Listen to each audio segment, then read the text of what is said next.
Sir आपका order. अरे तुम अंदर आओ जल्दी। क्या बदतमीजी है, टॉप उतारो। क्या बदतमीजी है, ये क्या कर रहे हो? अरे अपनी टी शर्ट उतारो, मैं तुम्हें पूरे 10,000 रुपए दूंगा तुम्हारी टी शर्ट उतारने के। उतारो। बदतमीजी मत करना मेरे साथ। अगर मैं ये काम कर रही हूँ इसका मतलब ये नहीं है कि तुम्हारे पैसों के लिए कुछ भी करने के लिए तैयार हो जाऊंगी। अभी चिल्ला चिल्ला के पूरे मोहल्ले को इकट्ठा कर लूंगी, सब मारेंगे तुम्हें। अरे क्यों मारेंगे, मैं तुम्हें पैसे दे तो रहा हूँ। तुम टी शर्ट उतारो और ये लो, ये पूरे 10,000 रुपए, ये 10,000 रुपए रखो, अपनी टी शर्ट उतार दो। थप्पड़ मारूंगी अभी अगर मेरे साथ बदतमीजी की तो। अरे मेरी बात को समझने की कोशिश करो, अगर तुमने टी शर्ट नहीं उतारी ना तो मेरी दुबई की ट्रिप कैंसिल हो जाएगी। मेरा बॉस मुझे दुबई नहीं भेजेगा। पागल हो गए हो क्या?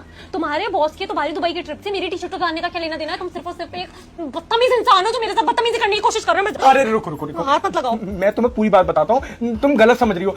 देखो मैं तो सिर्फ तुमसे इतना बोलना चाहता हूँ कि तुम ये टी शर्ट उतार के मैं तुम्हें साड़ी और मंगलसूत्र दे रहा हूँ, वो तुम पहन लो। बस तुम कुछ देर के लिए ना मेरी वाइफ बनने का नाटक कर दो। अगर तुम कुछ देर मेरी वाइफ बनने का नाटक कर दोगी ना तो ये 10,000 रुपए, ये 10,000 रुपए ना मैं पूरे तुम्हें दे दूंगा। अरे ये लो, ये अभी लो 10,000 रुपए, मैं तुम्हें 5,000 और दे दूंगा ऊपर से। बस तुम थोड़ी देर के लिए मेरी वाइफ बन जाओ। अगर तुम मेरी वाइफ नहीं बनी ना तो मेरी दुबई की ट्रिप कैंसिल हो जाएगी। पहले मुझे ये पूरा माजरा समझाओ है क्या? अगर मुझे ठीक लगेगा तो ही मैं ये काम करूंगी, वरना नहीं करूंगी। अरे बात ये है कि हमारी कंपनी वाले ना हमें दुबई लेके जा रहे हैं ट्रिप के लिए। बस उनकी एक शर्त है कि वो सिर्फ कपल्स को ही लेके जाएंगे। जल्दबाजी में मैंने अपना नाम लिखवा दिया और अब कंपनी वाले बोल रहे हैं कि वो वेरिफिकेशन के लिए घर पे आएंगे कि शादीशुदा है कि नहीं है वो आदमी। तो इसलिए मेरा मैनेजर ना आने वाला है। और जैसे ही मैंने जोमेटो पे देखा ना कि मेरी डिलीवरी पार्टनर एक फीमेल है, तभी मैंने सोच दिया था कि वो जैसी आएंगी मैं उन्हें साड़ी पहना के बैठा दूंगा और बोल दूंगा ये मेरी पत्नी है। तुम्हें 10,000 रुपए दे दिए, मैं 5,000 रुपए और दे दूंगा काम होने के बाद। तुम प्लीज मेरा इतना सा काम कर दो।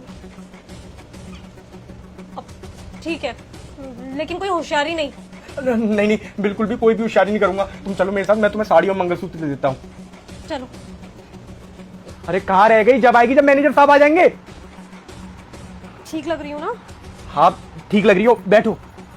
वैसे एक बात बताओ, मेरे को लग नहीं रहा था कि तुम प्रॉपर साड़ी पहन लोगी। तुम बिल्कुल मेरी वाइफ ही लग रही हो।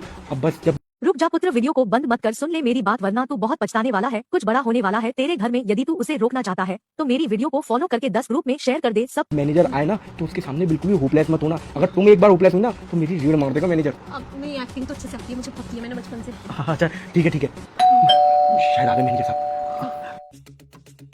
आइए आइए, बैठिए बैठिए। चाय लगवाऊं कि कॉफी? नहीं नहीं, थैंक यू सो मच। आप बैठ जाइए, मैं वेरिफिकेशन कर लेती हूँ। हाँ, तो आप दोनों शादीशुदा हैं? हाँ हाँ। ये मेरी पत्नी है। पर मैं सच कहूँ तो आप लोग लग नहीं रहे हैं ऐसा। लग नहीं रहे? क्यों? मैंने पहली बार देखा है कि शादी के बाद भी मांग अधूरा, आपकी मांग में सिंदूर नहीं है। वो तो एलर्जी है मुझे, स्कैल्प इरिटेशन हो जाती है तो इसलिए नहीं लगाती। मंगलसूत्र है ना, ये देखिए। पर एक और बात, if you don't have any kind of problem, कि इस घर में आप लोगों की शादी की एक भी फोटो नहीं है। अरे हाँ, वो फोटो ना मेरे को मेरे एस्ट्रोलॉजर ने मना कर दी थी लगाने के लिए, क्योंकि उसने कहा था